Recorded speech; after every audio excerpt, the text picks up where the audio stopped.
Salut tout le monde, c'est Risky. Aujourd'hui on se retrouve pour une nouvelle vidéo sur Call of Duty Black Ops 2. On se retrouve pour un petit tuto. Donc je suis en live pour comment s'améliorer sniper. Alors ça m'a été demandé par un de mes abonnés, donc c'était une très bonne idée j'ai trouvé, pour faire un petit tuto comme ça pendant les vacances, quand pas fait beaucoup de vidéos. Donc on va commencer par les classes. Faut vraiment se dire une chose, c'est que je pense avoir quand même assez d'expérience dans le sniper pour vous faire un tuto. C'est pour ça que je le fais. Ça fait quand même plus d'1 an que je joue au sniper. Donc je vais commencer par mes classes. Mais voilà, me dites pas ouais c'est nul ce que tu dis, tout ça. Moi je vous conseille, c'est des choses que je vous conseille, que je vous propose, qui vous aideront, j'espère en tout cas. Mais normalement voilà, si vous suivez bien ce que je dis, vous devrez vous améliorer au sniper. Enfin moi c'est pas trop passé comme ça, parce qu'à l'époque je jouais sur Modern Warfare 2. Donc c'était pas vraiment la même chose. Mais en tout cas ce que je vais vous conseiller devrait, voilà, vous devez vous améliorer au sniper normalement, si tout se passe bien. Donc on va commencer par les classes. Je vous conseille d'abord de faire un petit DSR pré-shoot, donc un DSR exprès pour les pré-shoot, qui vous permettra d'aller beaucoup plus rapidement à un pré-shoot. Donc allez voir les tutos si vous connaissez pas, hein, les pré-shoots de chaque map, il y en a plein. Vous mettez poids léger, robustesse et conditions extrêmes. Bon, robustesse vous mettez ce que vous voulez, hein.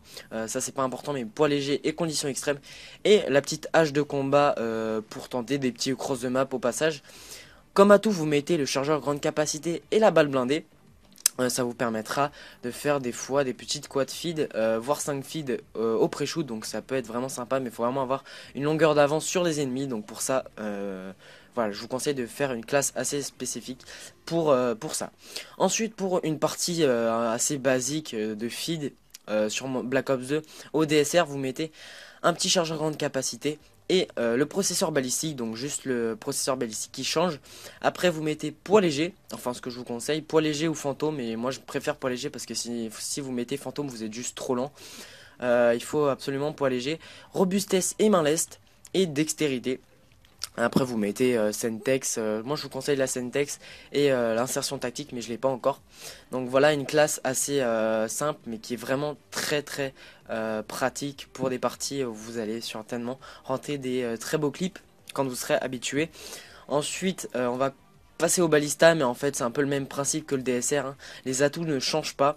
Il y a juste que je mets la balle blindée, ouais, sur le balista parce qu'il faut juste trop d'hit marqueur. Donc je préfère, voilà, m'assurer des fois des petits coups avec la balle blindée. Donc je vous la conseille vraiment. Après, un petit balista fun avec la mire que j'ai mis et chargeur en capacité. Après, pour le XPR, il y a quelques petits trucs qui changent, comme le chargeur rapide et le processeur balistique, parce que c'est vraiment très important ces deux accessoires, parce qu'il est juste trop long à recharger. Donc je vous conseille le chargeur rapide. Puis bon, il a quand même assez de balles pour rentrer des belles feeds. Et puis il a le processeur balistique parce qu'il est juste pas assez précis, donc vraiment important à mettre. Ensuite vous laissez ces atouts là, enfin après à vous de voir. Moi je vous conseille ces atouts, après vous faites comme vous voulez. Et puis pour le SVU, hein, ça change pas non plus, vous laissez, ça c'est comme vous voulez, ça c'est pas important parce que c'est pour le, moi perso je l'ai juste mis pour monter mes snipes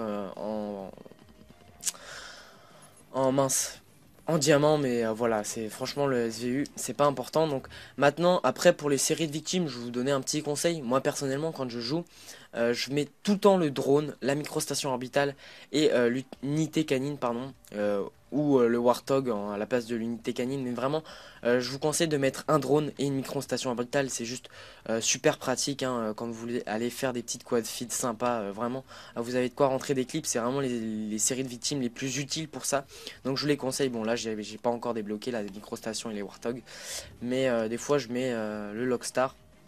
Donc vraiment très intéressant. Donc les séries de points, enfin les séries de victimes, les scores stricts, c'est vraiment très important aussi au niveau des feeds parce que ça vous aide énormément. Ensuite maintenant, je vais vous donner des petits conseils dans votre jeu. Donc on va tout de suite aller en partie personnalisée.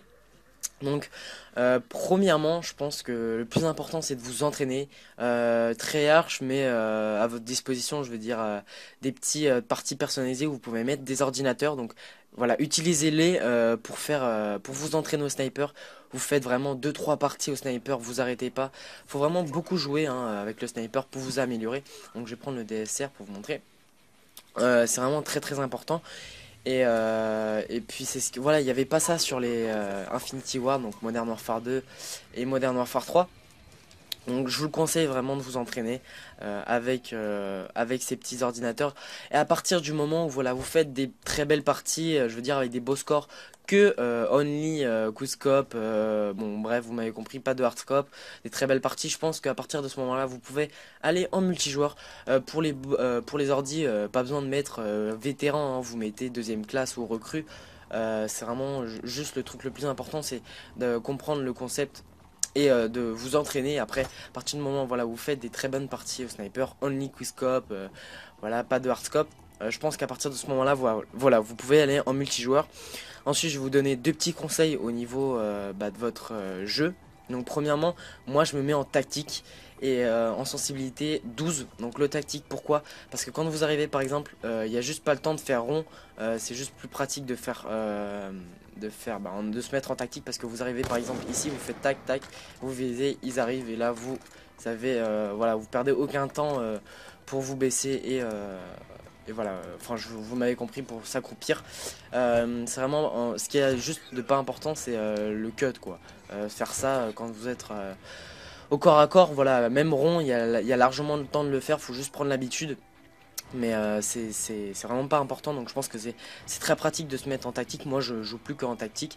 Et pour la sensibilité, je vous conseille de mettre sensibilité 12. Après c'est aussi en fonction des écrans de télévision, parce que ça dépend, ouais, c'est aussi important, parce que si vous jouez sur un grand écran, moi c'est un écran de 65 cm il me semble, voilà, 12 cm c'est parfait, vous voyez, enfin bon, je pense que ça se voit pas, mais sur des grosses télés, des grands écrans plats, c'est juste injouable, hein. 12 en sensibilité 12 c'est injouable, ça part bizarre, c'est bon, c'est chelou.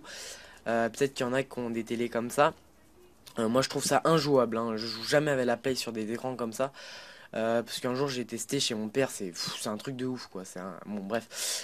Ensuite, très important, un conseil. Donc déjà, si vous voulez faire un quickscope réussi, il faut impérativement, par exemple, si vous arrivez là, s'arrêter. Et là, vous vous stoppez et vous ne touchez plus au joystick pour se déplacer. Donc vous mettez vraiment, par exemple, si vous voulez faire une quad feed, voilà, au spot, vous vous mettez dans un angle où vous voyez les deux entrées.